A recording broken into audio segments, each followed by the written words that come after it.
স্বাধীনতা-উত্তর বাংলাদেশে অষ্টমবারের মতো অনুষ্ঠিত ডাকসু নির্বাচনের ফলকে শিক্ষার্থীদের বিজয় হিসেবে দেখছেন নবনির্বাচিত ভিপি সাদিক কায়েম। শিক্ষার্থীদের আকাঙ্ক্ষা পূরণে লড়াই চালিয়ে যাওয়ার কথাও জানিয়েছেন তিনি। বিপরীতে ক্যাম্পাসে শিক্ষার পরিবেশ নিশ্চিত সহ ঘোষিত নির্বাচনী ইশতেহার বাস্তবায়নের দাবি জানিয়েছেন শিক্ষার্থীরা। ওয়ালটন এখন দেশের সীমানা পেরিয়ে পৌঁছে গিয়েছে 50টিরও বেশি দেশে। ওয়ালটন, ঘরে ঘরে বিশ্বজুড়ে। উদ্বেগ উৎকণ্ঠার অবসান ঘটিয়ে বিশ্ববিদ্যালয় কর্তৃপক্ষ ডাকসুর চূড়ান্ত ফলাফল ঘোষণা করেছে। ভিপি পদে 14,042 ভোট পেয়ে ছাত্র শিবির সমর্থিত সাদেক কায়েম এবং জিএস পদে ফরহাদ 10,794 ভোট পেয়ে নির্বাচিত হয়েছেন।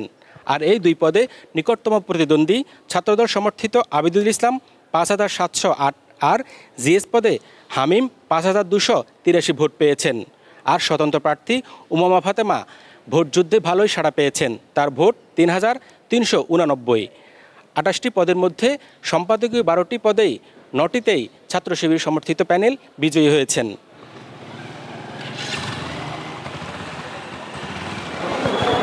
এই জিতা কারা জিতলো, মানে এটার অর্থটা? ডাকসু নির্বাচনের মাধ্যমে এখানে কোনো জয় পরাজয় নাই। এখানে যদি আমি বিজয় বলি, জুলাইয়ের প্রজন্ম বিজয় হয়েছে, ঢাকা বিশ্ববিদ্যালয়ের শিক্ষার্থীরা বিজয় হয়েছে, শহীদদের আকাঙ্ক্ষা বিজয় হয়েছে। এবং এই ডাকসু নির্বাচনের মাধ্যমে আমরা বলছি এটা হচ্ছে একটা নেতৃত্বের আমানত। তো শিক্ষার্থীরা যে জন্য আমাদেরকে তাদের প্রতিনিধি হিসেবে বাছাই করেছে, তাদের সে আকাঙ্ক্ষা বাস্তবায়ন না হওয়ার পর্যন্ত আমরা থামবো না, আমরা আমাদের লড়াই চালিয়ে যাব।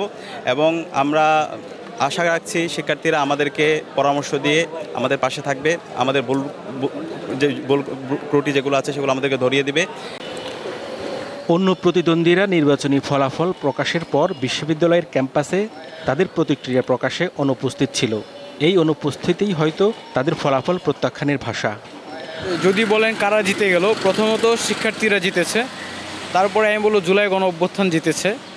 ছাত্রদলের বিজয় হোক, শিবিরের বিজয় হোক বা বাকশাসের বিজয় হোক, আমরা বলবো যে শিক্ষার্থীরাই জিতেছে। এবার কারা হারলো, এই কোশ্চেনটার উত্তর বলা যায় এভাবে যে তারাই হারছে। আমি বলবো যে ছাত্রদলও হারেনি, বাকশাসও হারেনি, শিবিরও হারেনি তারা। অবশ্যই এটা শিক্ষার্থীদের জয়, শিক্ষার্থীরা জিতে গেছে আসলে তাদের মাধ্যমে। কারণ আমরা দেখেছি ভোটের যে সংখ্যাটা 10,000, 11,000, 9,000, এটা অবশ্যই একটা বিশাল বৃহত্তর ম্যাক্সিমাম শিক্ষার্থীকে প্রতিনিধিত্ব করতেছে। ওরা জিতে যাওয়া মানে শিক্ষার্থীরা জিতে গেছে, আর শিক্ষার্থীরা জিতে যাওয়া মানে ওরাও জিতে গেছে। এখানে আসলে সব স্টুডেন্টেরই জয় হয়েছে। আমরা আসলে খুবই খুশি, খুবই আনন্দিত, কারণ আমরা এই প্রথমবার ভর্তি হওয়ার পরপরই একটা নির্বাচনীয়ভাবে পেয়েছি, সুষ্ঠুভাবে পেয়েছি। খুবই আনন্দঘন পরিবেশে নির্বাচন হয়েছে, আমরা কোনো রকম সমস্যার সম্মুখীন হইনি। তো এই কারণে আমরা সবাই আসলে খুবই খুশি, এটা আমাদের সবার জন্য একটা জয় হয়েছে। আপনার কি মনে হয় হারলো কারা? এই প্রশ্নের উত্তর দিতে চাচ্ছি না, ধন্যবাদ। গত কয়েক সপ্তাহ ধরে পুরো জাতির দৃষ্টি ছিল ঢাকা বিশ্ববিদ্যালয়ের এই ক্যাম্পাসে।